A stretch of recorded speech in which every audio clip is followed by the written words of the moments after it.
Welcome to the deep dive. We've pulled together some really interesting material today. We're going to dig into something that, well, affects a lot of people. The common hurdles, the hang-ups you often face when learning English. That's right.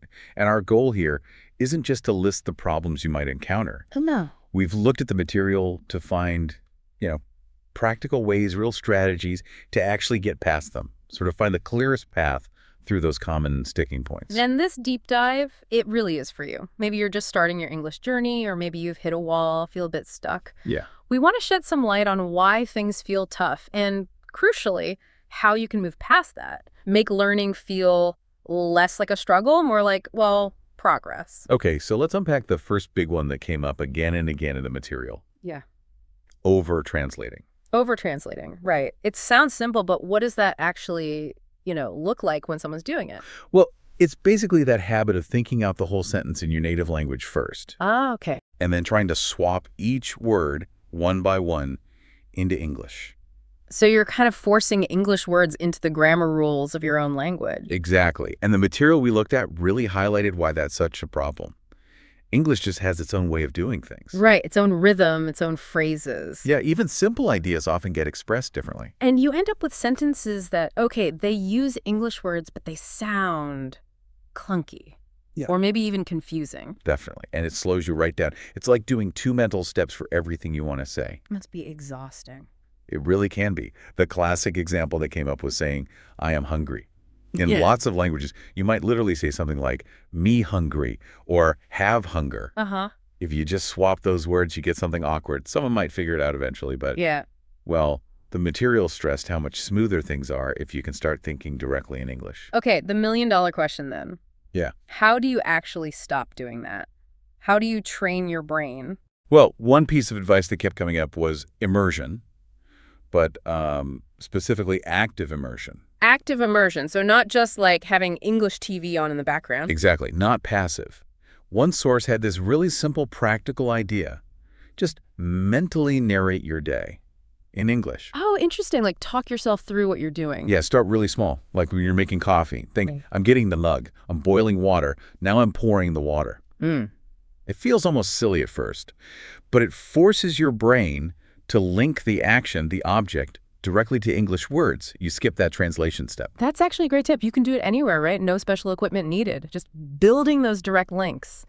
Okay, so over-translating, we have a plan for that. What's hurdle number 2? Pronunciation, that's a big one. Ah, yes, the sounds of English. This is where it gets, well, interesting and sometimes a bit wild. It really can feel that way. Yep. And the main reason, pointed out in several sources, is that English spelling just isn't reliably phonetic. The letters don't always match the sounds.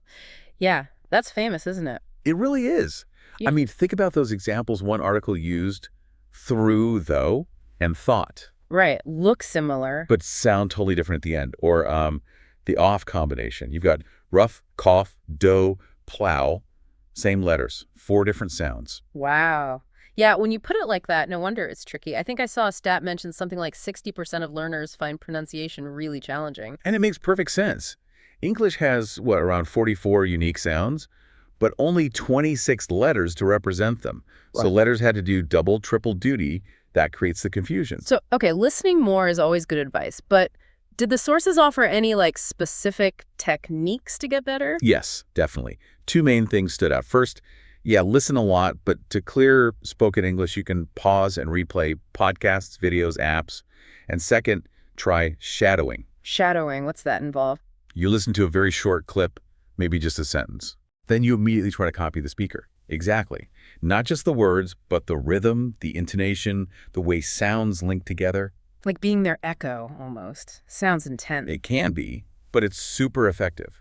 It trains your mouth and your ears at the same time. Wow. The other technique is to zero in on specific sounds you find hard. Right, like sounds that maybe aren't in your native language. The sound is a classic problem for lots of people. Exactly that one. So if the is tough for you, don't try to fix everything at once. Just focus on the. One article described it, for think or 3. Put your tongue gently between your teeth and push air through softly.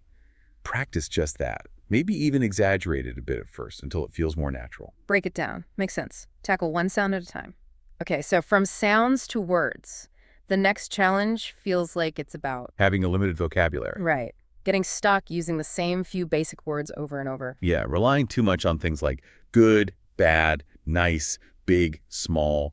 They work, sure, but your English can sound kind of flat, repetitive. And it makes it hard to say what you really mean, right? To express more complex feelings or ideas. Exactly. It's like trying to paint with only primary colors. You get the basic picture, but none of the nuance. Yeah. The material used the example of saying, it was a good experience.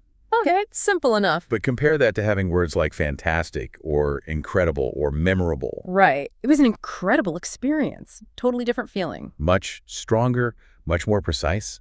So obviously the solution is learn more words, but the sources had tips on how to do that effectively, not just memorizing lists. Okay, how do we go beyond the lists? Start with the words you already use a lot, your basic toolkit. Like good and bad. Yep.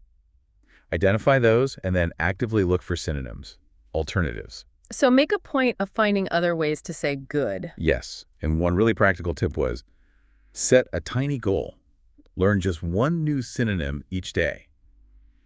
But, and this is key, you have to use it. Ah, right. Don't just learn it, activate it. Exactly. Say it out loud, write it down in a sentence, try to work it into a conversation. Make it yours. That makes it stick. It does. And no surprise here, reading came up a lot.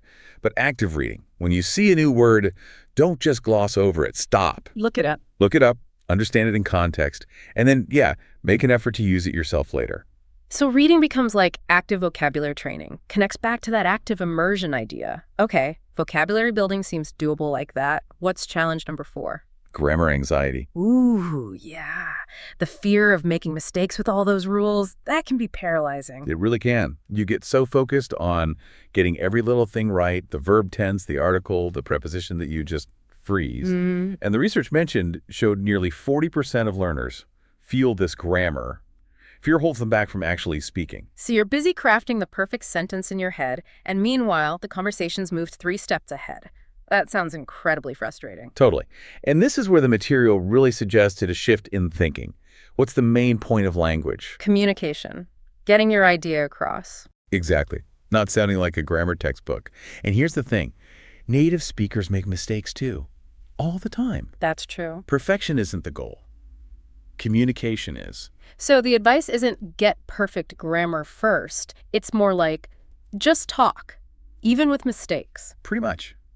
Prioritize getting your message out there. The more you actually speak, the more feedback you get, the more those correct patterns start to feel natural over time. Find low-pressure situations to practice. Like language exchange partners or groups where people understand you're learning. Yeah. And you have to really internalize that mistakes aren't failures. They're literally how you learn. That's a crucial mindset shift. Absolutely. And another practical technique suggested was learning grammar in chunks. Chunks, you mean like phrases, not individual rules. Right. Instead of memorizing, say, verb conjugation tables right at the start, focus on learning common, useful phrases where the grammar is already baked in. Like learning, I went to the store or I saw a movie as whole units. Exactly. You learn, I went, I saw, I did, as fixed blocks. It helps you speak more fluently, faster, because you're using patterns native speakers actually use. It builds an intuitive feel for the grammar without the overthinking. That's clever. Kind of bypasses the rule, anxiety in the moment. Learn the pattern first. Yep. Okay, that leaves one more big challenge. Listening struggles. Comprehension. Ah, yeah. Real spoken English can sound incredibly fast, especially at the beginning. It really does. And a big reason, according to the material, is how words blend together. Connected speech. Right, they don't sound like neat, separate words on a page. Not at all. You know, like going to becomes gonna. Or want to becomes wanna. Precisely. Those blends make it really hard to pick out words you actually know if you only know them written down. So how do we get our ears tuned in to that fast, connected speech? Well, the main thing is just getting a lot more exposure, but doing it strategically. Strategically? How so? Maybe start with things that have good subtitles, videos, shows. That helps you match the sounds you're hearing to the words you know. Okay, so the subtitles bridge the gap. Yeah. Then, push yourself a bit. Try watching or listening without them. Use different kinds of things, podcasts for learners, news, movies, whatever interests you. More immersion, but kind of guided immersion. Exactly. And another really good technique is repetition with short bits of audio. Take just 1 or 2 sentences you find tricky. And just listen again and again. Yes. Listen multiple times, really focus, try to catch every single sound, every word. Over time, your brain starts to recognize those common blends and reductions automatically. Patience and persistence again. Listen, listen, listen to those tricky parts. That genuinely works. It builds up your brain's processing speed for spoken language. Okay, wow. We've definitely covered some major ground today. Looking at those really common bumps in the road for English learners. Sure. Over-translating, pronunciation pitfalls, feeling stuck with basic words, that fear of grammar mistakes, and just struggling to keep up when listening. And for each one, we've pulled out some practical, actionable ideas from the material we reviewed. Things like thinking directly in English by narrating your day, using shadowing for sounds, actively learning synonyms, focusing on communication over perfection with grammar, learning in chunks, and boosting listening with subtitles and repetition. Yeah, it seems pretty clear from all this that learning English, well, like learning any big new skill, it just takes practice, patience, consistency. And a really key thing running through all the advice was mistakes are okay. They're not just okay, they're essential. Part of the process. Absolutely. Don't let wanting to be perfect stop you from actually using the language. So if the main goal, the most important thing, is communication, understanding others, and having them understand you, here's maybe something to think about. How could focusing a little less on being perfectly correct all the time and actually allowing yourself to make those mistakes, how might that help you become a more confident, fluent speaker, maybe even sooner?